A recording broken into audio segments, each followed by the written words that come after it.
Assalamualaikum warahmatullahi wabarakatuh. Alhamdulillahi rabbil alamin.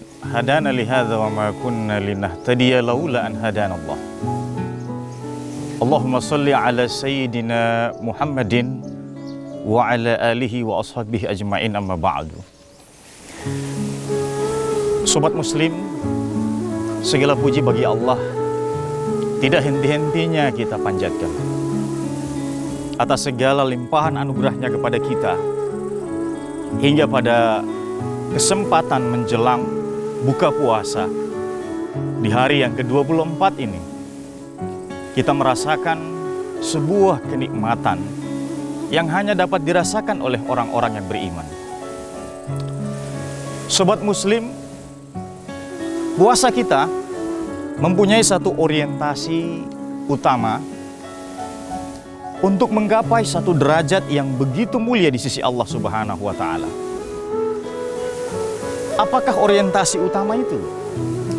Tentu saja, selain kita niatkan karena Allah, kita mengharapkan satu derajat di sisi Allah yang disebutkan di dalam Al-Quran, surah Al-Baqarah 183, yaitu la'allakum tattaqun. Agar kita menjadi orang-orang yang disematkan kepada mereka karena segala macam bentuk ibadah yang kita jalankan, apakah itu dalam rangka membangun kesolehan spiritual atau membangun kesolehan sosial, semuanya kita jalankan dalam rangka untuk memperoleh status gelar ketakwaan di sisi Allah Subhanahu wa Ta'ala. Puasa kita tentu tidak lepas dari upaya untuk membangun kedua pilar ini. Karena ketakwaan kita itu berdiri kokoh di atas dua pilar ini, yaitu kesolehan sosial dan kesolehan spiritual. Tapi tentu saja upaya ini menjadi tidak bermakna apabila kita masih terganjal oleh dua persoalan juga.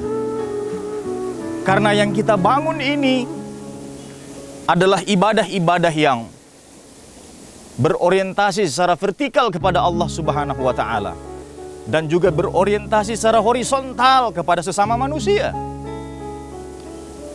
Maka tentu saja ada yang harus kita selesaikan lebih dulu sebelum kita menata ketakwaan kita dengan dua pilar ini.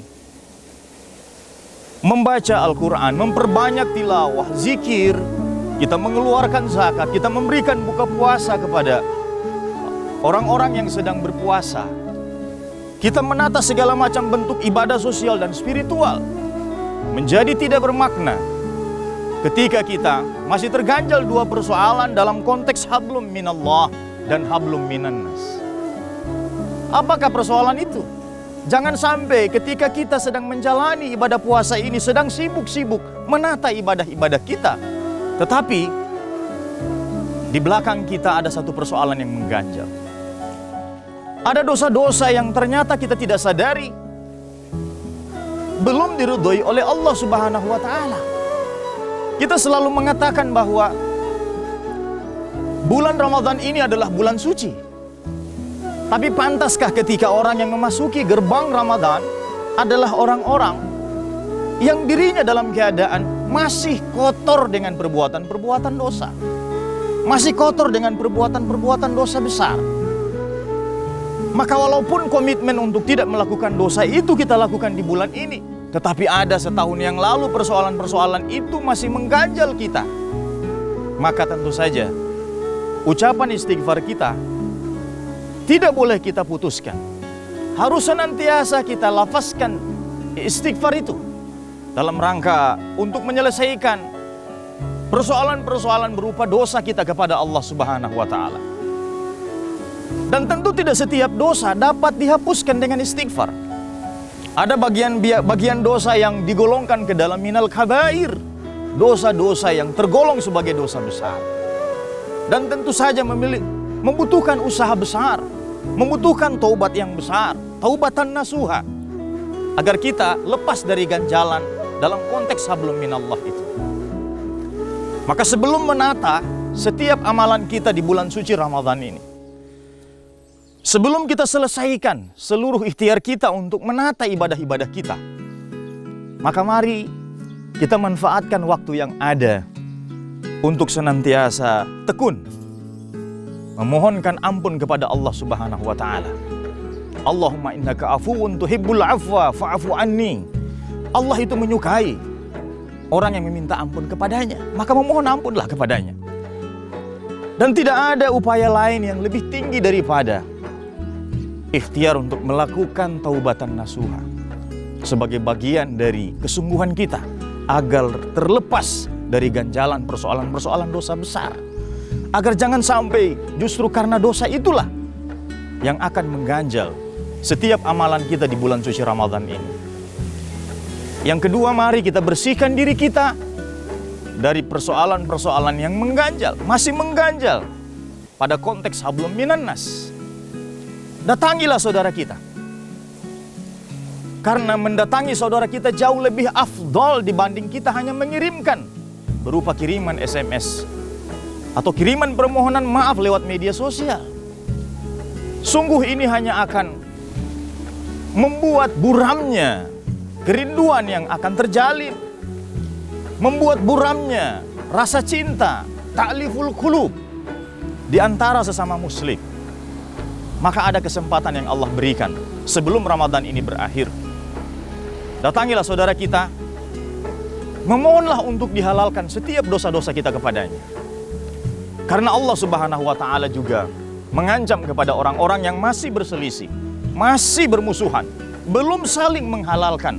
Apalagi justru pertengkaran itu terjadi di bulan yang suci ini. Maka jangan kotori bulan ini dengan pertengkaran, dengan bermusuhan, dengan rasa benci. Karena Allah Subhanahu wa taala menyebutkan kepada hamba-hamba yang disampaikan oleh malaikat amal-amalnya, disodorkan dua nama yang masih berselisih. Bagaimana dengan fulan bin fulan? Maka kata Allah apa? Anziru hadzaini hatta yastaliha.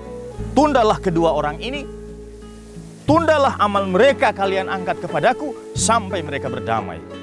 Sungguh tidak halal bagi seorang muslim untuk memboikot saudaranya lebih dari 3 hari. Maka ketika kita memboikot saudara kita lebih dari 3 hari dan kita meninggal dunia dalam keadaan sedang berselisih, sedang membenci saudara kita sesama muslim, famata dakhalan nar, maka kita mati dalam keadaan tercatat sebagai calon penghuni neraka. Nauzubillah min dzalik. Sobat muslim, mari kita jadikan dua persoalan ini sebagai renungan kita. Mudah-mudahan dua persoalan dalam konteks hablum minallah dan hablum minan nas ini dapat kita selesaikan sebelum Ramadan meninggalkan kita. Dan semoga setiap amalan yang kita kerjakan selama bulan ini, ketika diangkat oleh malaikat, Allah akan ridho dengan setiap amalan soleh kita di bulan Ramadan. Selamat berbuka puasa. Wallahul musta'an. Wassalamualaikum warahmatullahi wabarakatuh.